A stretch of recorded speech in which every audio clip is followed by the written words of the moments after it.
Welcome back to Double D Do Business, and we're back here in part 2 of our Top Gear special. It's not actual Top Gear though, Debbie, is it? This is the weirdest start ever to a Double D podcast. Can you start the official one, please? You're going to edit it? No. Oh, the official one? Must just give Debbie some coaching. Be aware of your volume, you're all the way over there. Can you hear Debbie, Ryan? I can hear Debbie. Oh yeah, isn't she wonderful to listen to? So I'm going to do take 2 of this special edition with Ryan Stockton. Welcome back to Double D Do Business. I'm Dave Evans, and we're here with Ryan and Debbie Halls Evans, who is still here, even though she was here a few minutes ago. So last time, if you tuned in, we had this great session with Ryan that finished really on an epic moment, a cliffhanger at 5,500 feet, meters to be correct. Now, but I have to pick a duel with Ryan because we were talking about the podcast later in the day, and I was talking about how high it was with our daughter Callie, and Callie was going, "Oh, that's a long way." I said, "Yeah, can't beat Ryan in an endurance ride. Can't beat him for speed. In fact, he battered me on Sacalobra and took me down to being sick.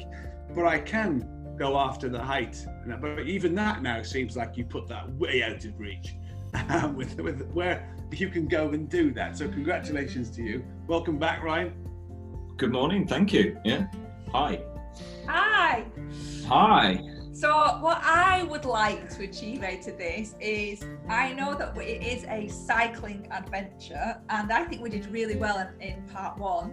I thought it was an adventure where he just happened to cycle. That's exactly it, you see. So as I know you two can talk bikes for hours, months, days, years, I want to stay on focus on some of the amazing stuff and some of the stuff that you had to overcome, the challenges, and I know you've got even more exciting stories to tell about the trip. And I know that Dave's going to share what a happiness model is as well to us, Ryan. So we've got lots to talk about. So can we start at the summit, the pinnacle of the trip, because ultimately being 5,500 meters, I don't think many people in this world have been. Unless they've been in a plane. Yeah, but I know, as in physically body stood at 5,500 meters. Took themselves. And a bike. Yeah, took themselves and all their stuff. Yes. Yeah. Self-sherpered. Is that a word? Sherpered. I think that works. Yeah. I think I've just completely made that up. But in reference to that, talk to us about that moment, what you and your partner Ben that were doing when you were up there, and then what was next. Well, we took a photo. You took a photo. We're going to share that photo. No, we knew that was a really special moment. I think I mentioned it the last podcast. It was a real like moment for reflection about why am I here? Why am I doing this trip? Is this what I expected it to feel like when I got to this point? So it was really cool to have the time and space like that to actually stop and think and reflect on where we got to, because a lot of people don't have the luxury of that when they get over that pass. In fact, they just want to try and get down the other side as quickly as possible because of the weather. But after we'd done that, there's only one way to go, right? And that is down. And it was really down. We spent the next 3 days going down, which if, for a bike rider, that's unusual, and that's quite nice to just be ploughing your way downhill pretty steadily for 3 days. But it was extraordinary the way that once we got over the top, everything changed. It was like we dropped into a different country because the landscape was totally different. The other side of the pass took us into what we didn't realise until we got there was the world's deepest gorge. Wow. It's not the Grand Canyon in the US, as many would believe. It's a good pub trivia question, actually. Yeah. It is the Kali Gandaki in Nepal.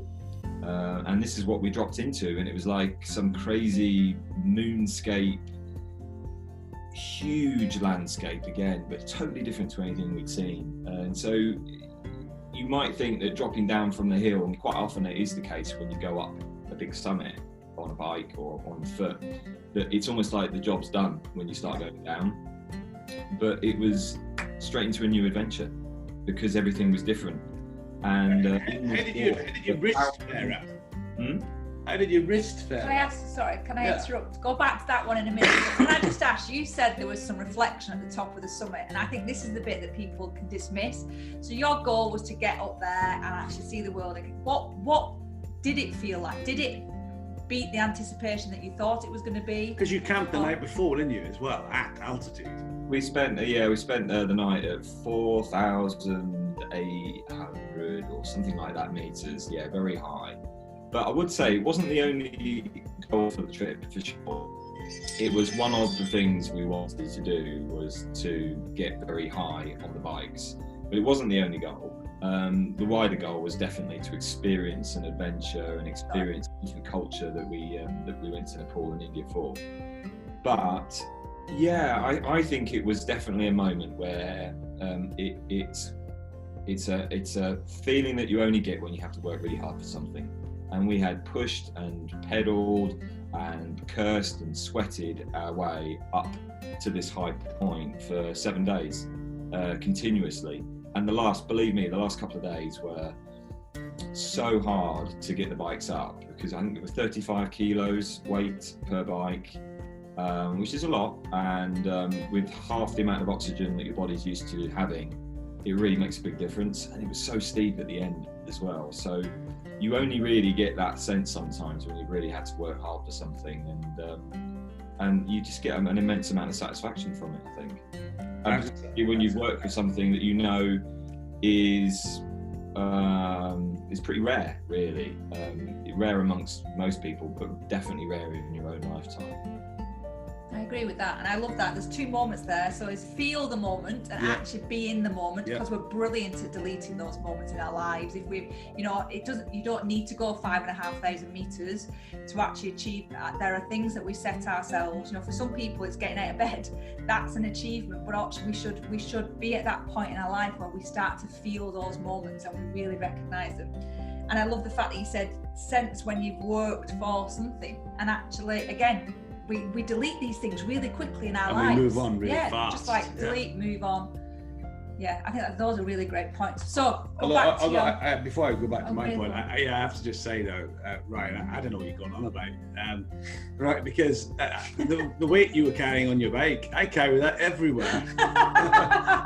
When I cycle a mountain pass, even half that size, I'm already carrying that cargo. Sorry, Ryan. So Dave had a question for you about when you're coming down, because also that I'm comparing this very mildly to, you can walk up a really steep and a massive hike. Coming down I actually find more difficult. So is it more difficult coming down on a bike? And actually, Dave asked you, how did your wrist fare through this whole process as well?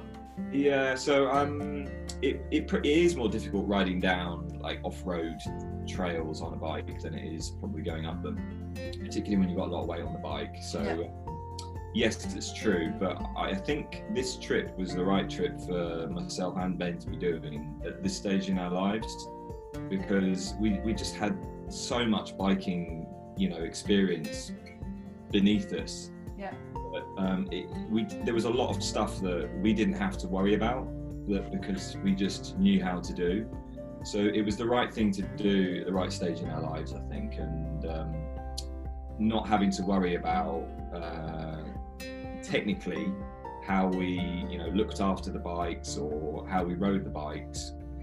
It allowed ourselves a lot more headroom to enjoy the trip, I think, and not stress over things and be nervous about things. So going down was it was tricky, but actually not really a big thing for us, without wanting to sound like big-headed or anything. But the wrist was fine, actually. Incredibly, the wrist was absolutely fine. I mean, I did get some soreness maybe at the end of the day, but it really nothing that distracted me during the day. It's incredible. So thank you, Harrogate Hospital. Yes, absolutely. Thank you, Harrogate Hospital and the NHS. And I sent them a postcard while I was in Nepal. One of the ones you do on your phone where you pick a picture, and it was me at the pass at that 5,500 meter point. And as soon as I got some Wi-Fi, I pinged off a postcard with that photo saying thank you to everyone at the orthopedic team. Amazing. Yeah, because I couldn't have done it without them, right? So talk us through some of the social impacts of the ride. So in your wonderful blog, there's a great picture of a man holding a toddler on one of the bikes, which is covered in the most amazing muck. What did you notice about the people you encountered throughout the trip? The Nepali people are extremely courteous, and they're quite reserved actually. And I know that this sounds like a massive stereotype, but I can only speak from my experience, and that was for the whole of the trip we saw pretty much the same behaviour. Certainly in adults, children very different, but in adults quite reserved and generally wait for you to engage. And as soon as you do say, you know, namaste or wave or smile, you get it straight back, but with a bigger smile and more energy, and just makes you feel great. And that was the case wherever we went, but it was very different actually to India, which I've been to before, and we went to later on in this trip, where people are much quicker to engage with you, and they don't wait for you. And it's very interesting to experience that. And I'd read it before I went, but it was proved to be true when I was there. But massively welcoming. We were invited into people's houses. A guy rode past me on a motorbike one day, started chatting to me. This is on some bumpy dirt road, dust flying up. And he said, well, my house is, up the road. I'm going to be waiting for you there. And when you get to it, you're going to come in. And sure enough, he was stood by the roadside with his motorbike. And we're straight into the house and having tea and freshly made donuts, meeting the family. Yeah. And What was that like though? Because that's it. If you look at British society today, and how communities have really been stripped back through services, and that thing that was something in our past is less prevalent today. It's upheld by charities and the churches and other things. I mean, that's unheard of, isn't it? So how did you feel walking into that situation yourself?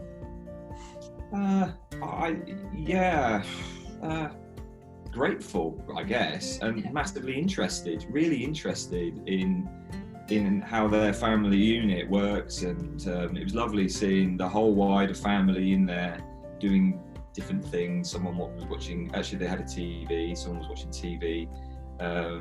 His daughter was there, she just made donuts, so she was helping us out, and he pointed out where his cow is, and he was keen to explain, how everything works in his household, how they grow their food, where it comes from, how he sells a few bits to his neighbours. And he was just really keen to explain the way his life is, because he wanted to understand what ours was like, and he had lots of questions for us as well. And so, how long did you stop for? Oh, we were there for 45 minutes to an hour. Wow.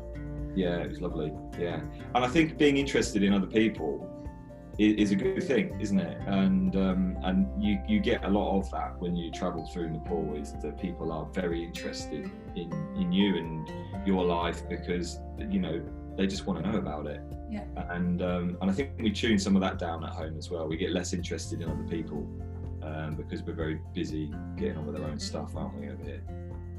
And I think we could be really remiss here of not really calling that out and asking our listeners to think about just that one example of taking a real interest. We've launched another podcast with our daughters called Mind Yourself, hosted by Debbie, and sometimes Debbie's a guest on it. Over the last couple of weeks, they've been embracing this death by suicide and being really brave women, talking about what they've been through in their lives with Peter, their dad. But in that process, we're also asking people to really think about human connection and how you just don't know what a difference that could actually make. And here you are in the middle of Nepal, experiencing it for free, not being asked about it, just choosing to be ingratiated in it. And boy, as a group of listeners, as a team today, our clients, we implore everyone to really think about how you could do that better, because I think it's a life gift when you embrace with another human being in a special way, either like you said, Ryan, in India, where you don't have a choice, or in Nepal, where you make the choice and then you get more in abundance back.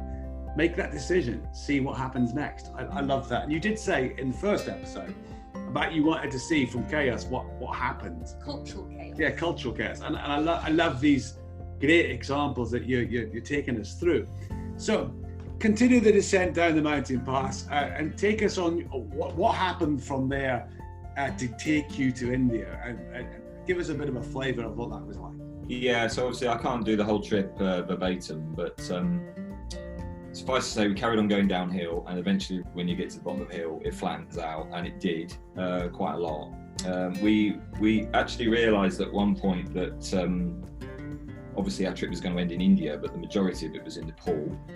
So we weaved in a detour into the second biggest city in Nepal, called Pokhara, which we didn't really want to go to, but we realised it was the only opportunity we would have to go shopping for souvenirs. Okay. Because you've got so much storage. You can't go away for 5 weeks when you've got a 9-year-old son. Or come back with full souvenirs. So we went there purely to buy souvenirs, go shopping for 2 days, and box them all up and ship them all back to the UK before we jumped back on our bikes and carried on our way towards India, which was great to do.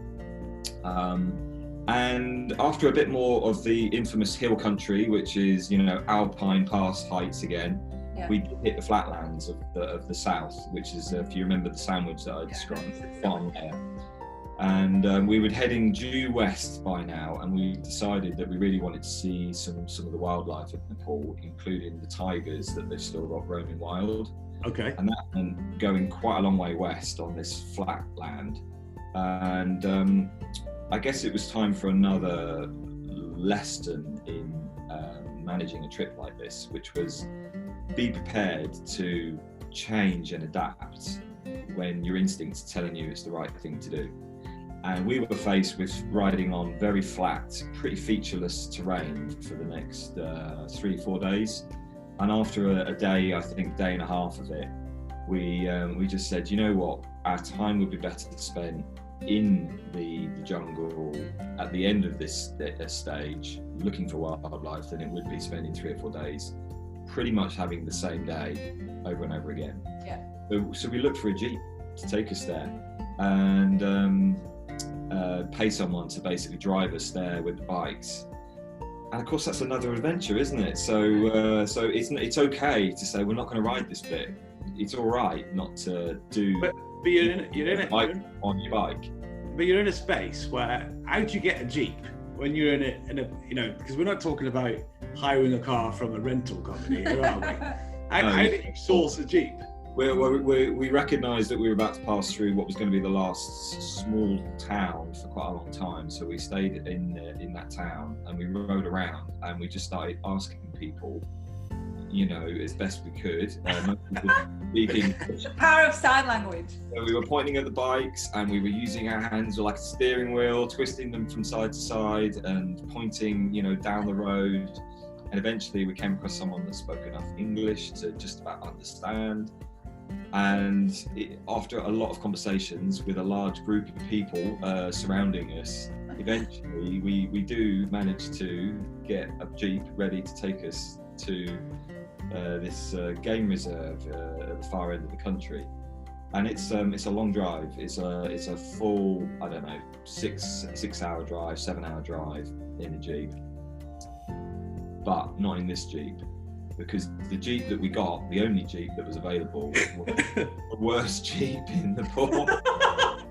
It was so dangerous. I've never seen a set of tyres like it. And just as we'd finished strapping the bikes on the roof of the Jeep and getting into it, we both spotted them and we got in the back and said, "This isn't going to work, is it?" And sure enough, we had 2 blowouts at speed while we were on our way. And then the spare came out, and the spare was, if it was possible to be worse, it was worse than the ones that were already deep. And we had to try and get the tyres repaired. And I've never seen a car tyre with 3 inner tubes already inside it. Right. Yeah, so this is the thing. And did you make it there in this? We did. We made it there. Made it there in the deep of night. We should have been there before it was sundown. So we had a long stretch to do in the dark at the end of it. You know, nerves are pretty frayed, but we did get there. Do you happen to know if the driver made it back? Beg your pardon? Do you happen to know if the driver who took you there did make it back to his village? The thing is, the guy that organised the Jeep put his son in the front seat with the driver because his son spoke better English. The driver didn't really speak any English, and his son spoke some English. And you know, as a kind of a goodwill gesture, he stuck his son in for this crazy trip. So when the Jeep turned around to go back, it must have been 11 o'clock at night. They were both in it, and I've no idea. You know, we offered for them to stay at the lodge that we got to sleep for the night, but no, they turned around, and I've no idea to this day what happened. I'm sure they did, because I think one of the things that you've just said about adaptability and what we think is tolerable and acceptable is that everybody's got their own levels, and you know, if that is their lifestyle, 3 inner tubes, to them that is their normal. And I think I spoke to someone about this the other day, and it's about, we're really good at categorizing everybody else's normal. There is no normal. The normal is relevant to the individual. So I suppose, like you say, your nerves were frayed. For them, that is how they travel. That is their normal. For you, it's not your normal. And for Dave, as we know, he likes a good comfy car, it's definitely not his normal. So I think that's a massive learning in itself, is that we have to start to see other human beings rather than categorizing everyone, generalizing them, that our normal is personal to us, it's not relevant. And typical Western society is described as quite sterile, isn't it? Everything is clean, everything is multiple washed. You know, cars are modern, they're within a certain range. Do you remember when we went to Morocco, Debbie, and we got a taxi? And if you ever wondered where the 1960s E-Class Mercedes went, whatever they were called, these wonderful, comfy sofa cars that once were on the streets of Britain but they in had the a 60s. sofa in the back. They had a sofa in the back. It didn't have a car seat. It had a sofa in the back. You wonder where all these cars go. The assumption is they go to the wreckage yard. No, they were on the continent being used as the African continent being used as taxis as normal. So you have to adjust. So, what was it like going to look for the tigers, and did you manage to see one? Yeah. Just 1 second on your point about sofas in the back of cars. The Jeep that I mentioned, the ignition, it wasn't a key anymore. It had been replaced with a light switch.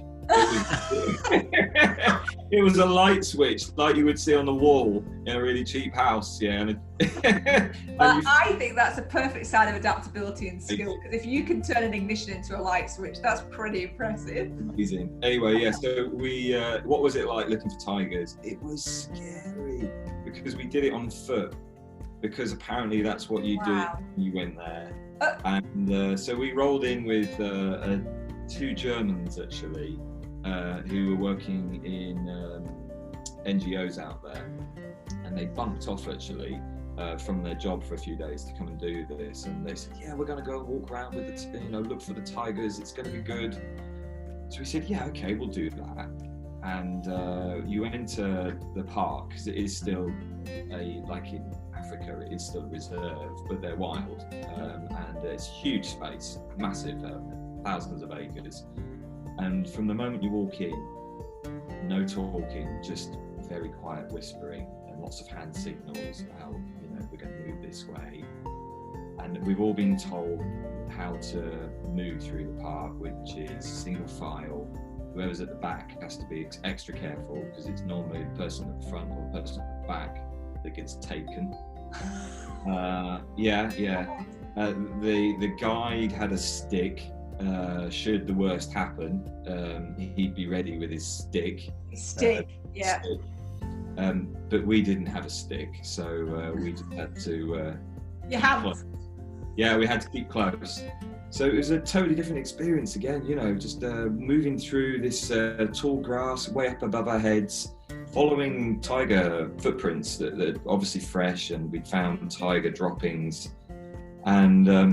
I've never experienced anything like it, and I would say now in hindsight, luckily we did not find a tiger that day, much as we wanted to. But about I think 10 days later, we were in a city in India, and we went into a zoo in the city, and they had tigers, and we saw the tiger, and Ben and I just looked at each other and said, "What the hell were we doing?" What the hell were we doing? And look at the beast in front of us, and what were we doing? Trying to surprise it in its own turf, deep jungle. yeah, so it was a really good experience, and we were disappointed that we didn't see the tiger, but the sense of like anticipation was more than enough of stalking. I've never done that, stalked around in the jungle, literally on edge the whole day, thinking this thing's going to burst out of the grass and savage us all. Yeah, and it does happen. We read about it afterwards, and there are deaths in the park. So yeah, one of those things that you chalk up to experience, I guess. Well, yeah, kind of. I don't think it's something that I would personally do. If I was in a cage and somebody was kind of transporting through, I think, but I suppose it's that an ability to manage your own fear, isn't it? An ability to say. So just to clarify, if we get you a cage, is that what you heard, Ryan? If we get Debbie a cage, if I was, we could plant you right in the middle of a field full of lions. No, well, yeah, it's like going shark swimming, isn't it? They drop you in a cage. Yeah, the shark can't get you. Yeah, but the lions aren't in the sea. No, I know, but I'm just saying they were walking with no protection and a stick. They had a stick, Debbie. They had a stick. Have you seen the Lion King? You know, the monkey that advises the king. He's got a stick. Oh, right, okay. So after this very scary. And I, by the way, I know your wife, and I would have punched you if I had been there and known how at risk we saw a wild elephants, and we saw rhino, beautiful bird life. So it wasn't just a walk in the jungle that we saw. Yeah, I'm not sure anybody just goes for a stroll in the jungle. We did walk along a riverbank where the long grass meets the water, and I thought this is crazy as well, because this is where they come. Well, we were walking along that riverbank because that's where the tiger goes to drink, and we knew we were close to it. Anyway, we were walking along in this mud at the edge of the water, and as we came out of the river, we went up onto a bank and looked back where we just walked, and a crocodile had come out.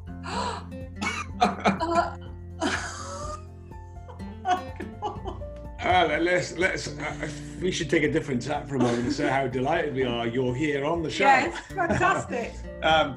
Right, so what happened next? When you left this park in one piece miraculously, what was the next part? The next stage was get over the border. So we rode through beautiful, flat, rural rice fields. It was just, stunning scenery. It was flat but stunning. And we got to the Indian border, and that was pretty interesting actually. In that there were no stops. We pretty much rode through just along with thousands of other people, with carts, lorries, motorbikes, all heading through this little tiny funnel. And just like that, we were in India, and everything changed again. Busier, noisier, different. And we spent another 3 days traveling straight down into India towards a city called Lucknow. And we thought we were going to spend the next week and a half traveling from there across to Delhi, which was our final destination. But we changed it up again once we got to Lucknow, and we decided that we didn't want to ride the last stint because the last couple of days in India, they just weren't as rich as what we'd been experiencing back in Nepal. It was proving to be a lot harder to find anywhere where you'd want to stay, frankly. In India, it just felt like the right thing to do, to find a different way to get to Delhi, rather than riding on what was flat but pretty urban sort of territory, and really not all that pleasant to stop off in. And it wasn't the people, but it was just, there wasn't really anything really to reward you and make you feel like this was something that you wanted to do. It was more felt like something you just wanted to get through. Yeah.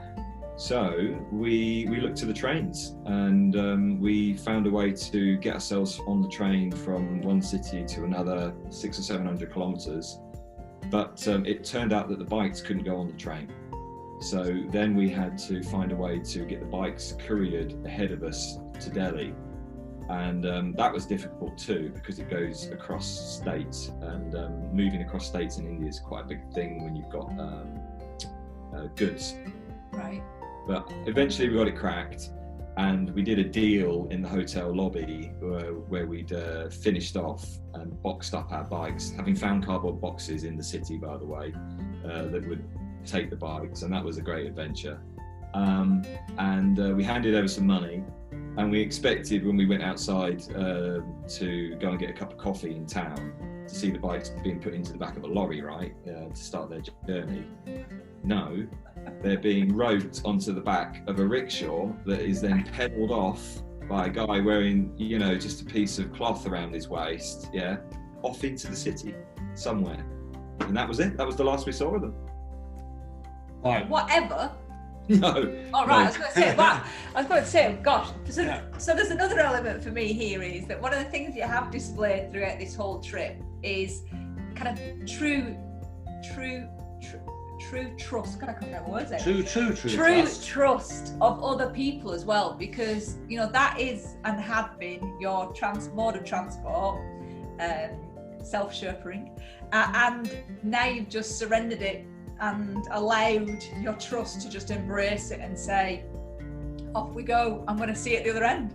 100%. You cannot play by, you know, the rules that you're used to, because they do not apply. So yeah, you have to accept that there's only so much you can do, and if you want this thing to happen, whatever the thing is, there comes a point where you've just got to say, okay. Yeah. So watching the bike get roped onto the back of a rickshaw and then pedaled off God knows where, while the guys that you've just given the money to jump in a car and go off in a different direction, you just have to accept, well, that's the way they work, and at some point it's going to get loaded onto a truck, and the truck will head off, and they'll take care of it. And sure enough, 7 or 8 days later, when we did make it into Delhi, the bikes turned up. Yeah, there they were. Yeah, how did it feel being back in Delhi? So having left Delhi by plane to go to Kathmandu, how did it feel being back there when you made it?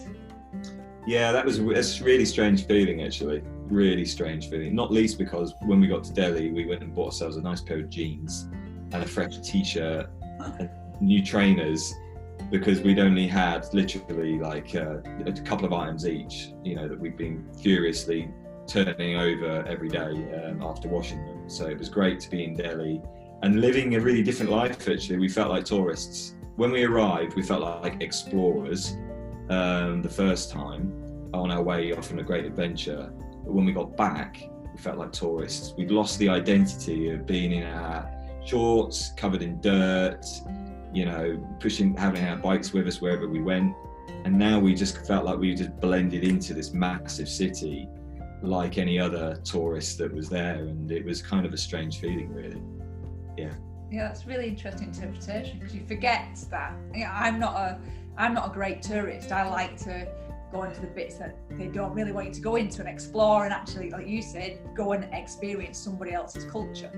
You know, yeah. I don't want to feel that I'm sat in a sanitized environment because I'm a tourist, and I want to really experience how other people live. So I think that's really interesting, that it kind of, from what, just a change of clothing and that whole concept it takes us to somewhere else. So I'm going to interrupt here because there's 2 questions I want to ask both of you, because I think this is, Dave always gets away with not answering questions, is this whole trip, and I mean there's so much rich content and lessons and stuff, how does that translate to home life? How do you have all these experiences, and then ultimately, rather than just kind of package them up and it's a really nice memory and it's an achievement, how do you then translate that into real life, home life, living life, doing life? How does it happen, or does it not? It has to, I think. Yeah, it has to translate into home life in some way. I guess it has to be, for me, it's through just your outlook in terms of what you can do, and what you, particularly when I always kind of relate a lot of stuff back to Cody, my son, and how I want him to believe that he can do things that he thinks are kind of dreams really in his mind, but you can do this, and you have to bring that sense of possibility back home with you, and that it's things are possible. And I would say that's how it really translates back. Yeah. And the other thing, obviously, is you really appreciate your family when you get back, when you've been away from them.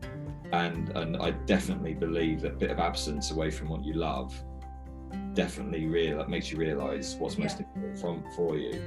So I've definitely brought a lot of that back, and it's probably worn off a bit now after 3 or 4 months. That sense of it is so good to be home and back amongst you guys and just doing the things that you take for granted back home.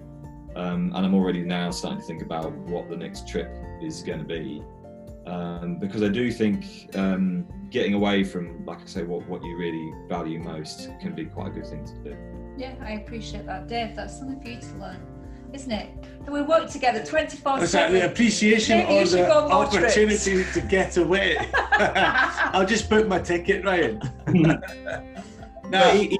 Even down to, my greatest passion is cycling, even down to taking a break from that. Yeah. It can be a good thing to do, because all the senses of why you love it so much are a bit sharper when you go back to it, I think.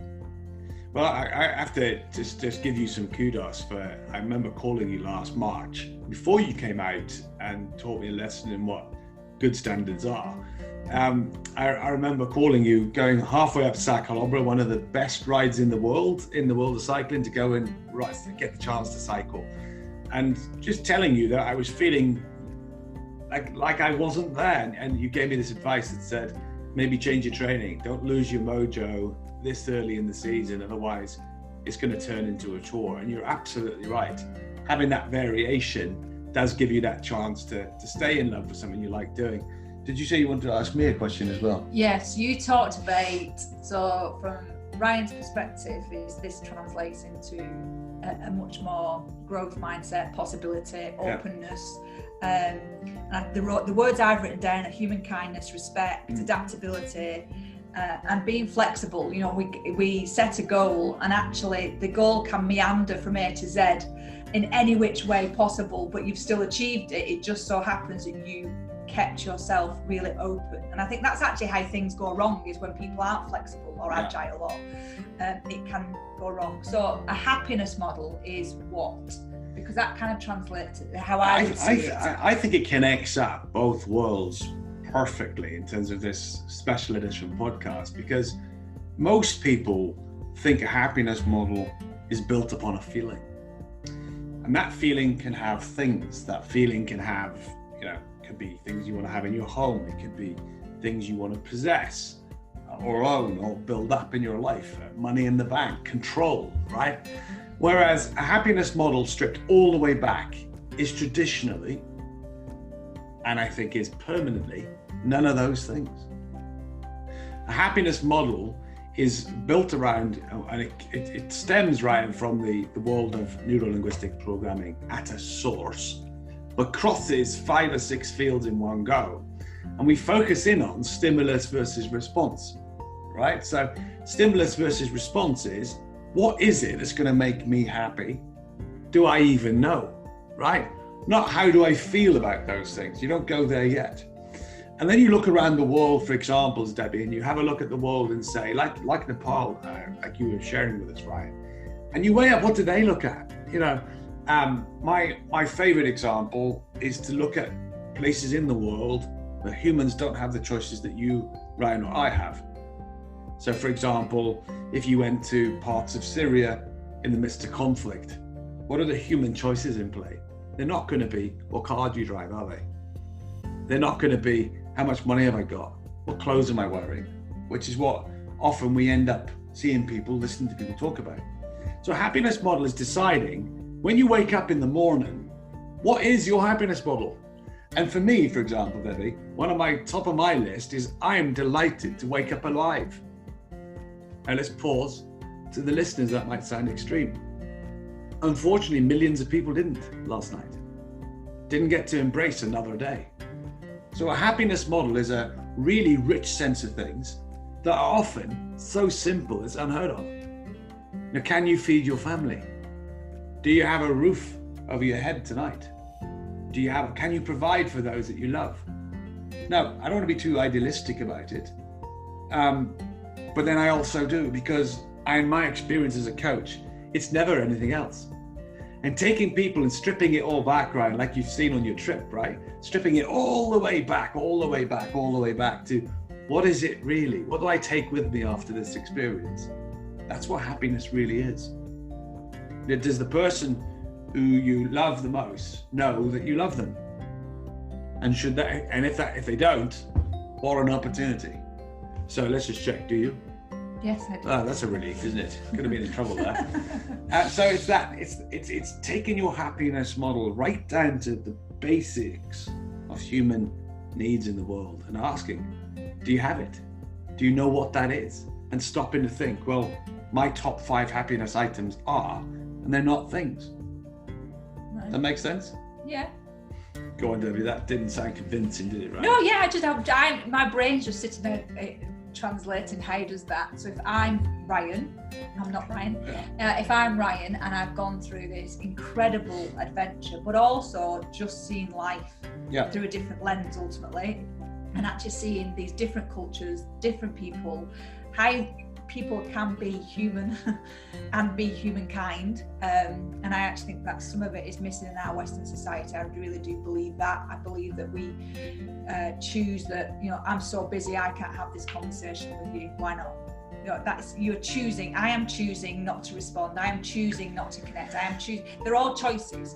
Those people chose to connect with you, invite you into their homes. I can't ever imagine the last time I've invited somebody whom I didn't know into my home to experience what I have to give them, and I would do gratefully, but why don't I do it? It's a choice. It's a great question. Yeah. I choose not to do that, and I think that to me is how do you keep feeding that, right? Because you're saying you're now planning the next trip.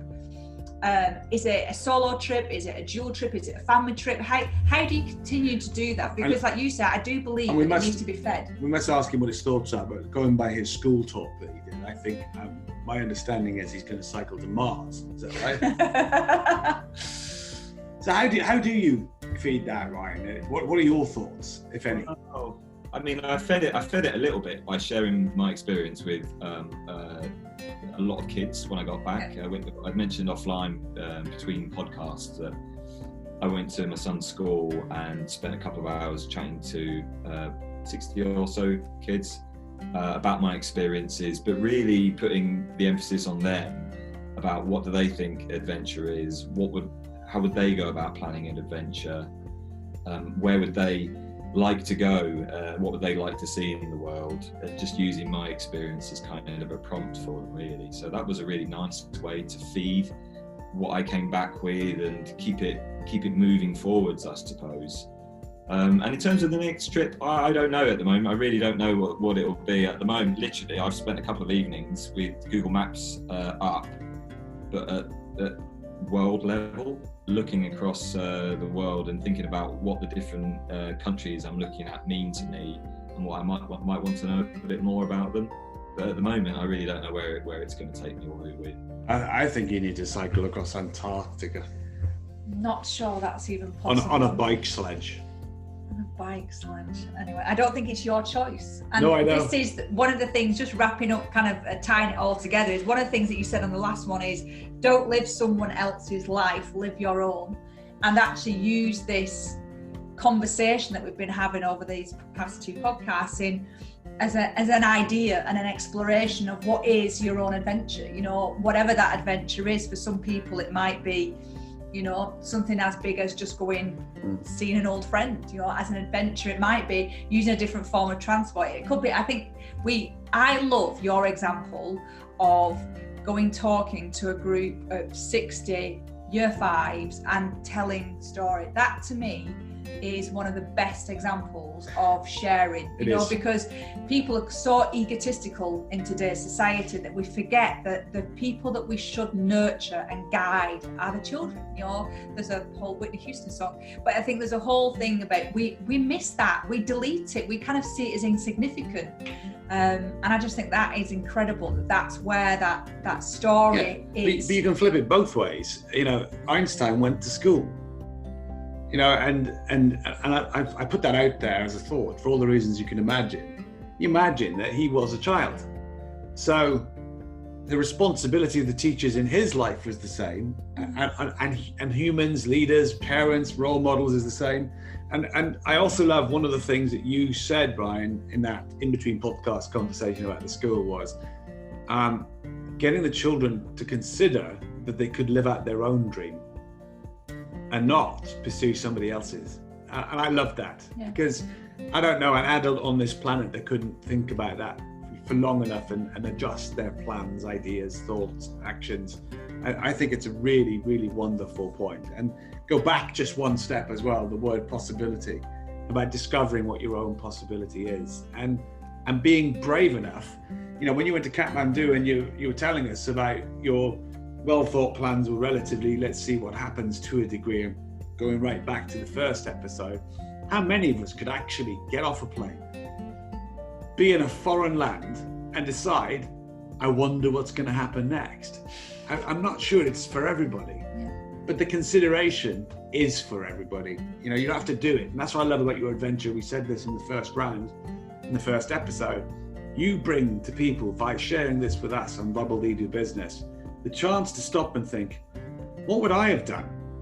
Would I have done that? And then if another thought comes out of that, an ancillary thought that means they go and do something else, I think that's wonderful. So Debbie, I'm going to give Ryan the chance. It's tradition. Is there any question you'd like to ask Debbie? I mean, literally anything, Ryan, before we start to wrap up today. No. I have not prepared for that at all. Thanks, Ryan. I really appreciate that. There's no questions required. Okay. I'm unprepared. Well, that's okay. Debbie, I will ask you what I asked the year fives at the end of my chat, which was, what would your adventure be? I think my adventure is, gosh, what is my adventure? My adventure, I have had so many adventures. So I think one of my biggest adventures was getting on a plane and going meeting somebody that I never knew in New York with very little money at that time, and experiencing and building a new relationship with Louise, who was a chef over there. So that was a massive one for me, because I actually know what my adventure is: removing my own limiting beliefs. That's my adventure, because I am my own obstacle. 1 second. There goes the mic drop. Because I know I can do it, and when I'm hugely stubborn. And I am actually. You're not. Part of my character. That's not. I didn't know. And I think that's what I need to continue, and I need to embrace my stubbornness, because that gets me to do stuff that I wouldn't normally do. So yeah, my adventure is to continue being stubborn and to really just keep going at it and remove limited beliefs. Love it. Great question, Ryan. Thank you. And a final question to you, Ryan. Is there one last thing you'd like to leave as a thought out there from you to anyone listening? Only what I said at the start, really, which is that don't think other people do it. Yeah. Just don't think that that's something that other people will do, whatever that is. Huge message. I think it's a massive message, Debbie. You need to overplay the word. That's a massive message. So, Ryan, it has been an absolute true joy to have you share this adventure with us. I know that our listeners are going to be really enriched by your story, your adventure. And I can't wait to hear about people who then reference it and tell us what it opens up in their mind, and they're driving along thinking about different things in their spaces too. So many things to recap. So please do listen to both episodes of this podcast and embrace your own potential. So I've been Dave Evans. This has been Double D Do Business Extended Special Edition. A big thank you, Ryan, to you. Thank you, Ryan. Pleasure. Thank you. And Debbie, as always, for being with us. It's wonderful to have you on our show. We're so lucky. Carry on. Thank you. And to anyone listening, any action you take, do share with us across our social media handles, which are, Debbie? At RLC Global Group. And any others? That's it. Brilliant. And join us, comment on our Facebook pages too, which are? At RLC Global Group. She's good, isn't she? And we'd love to hear about any spin-off thoughts that this creates.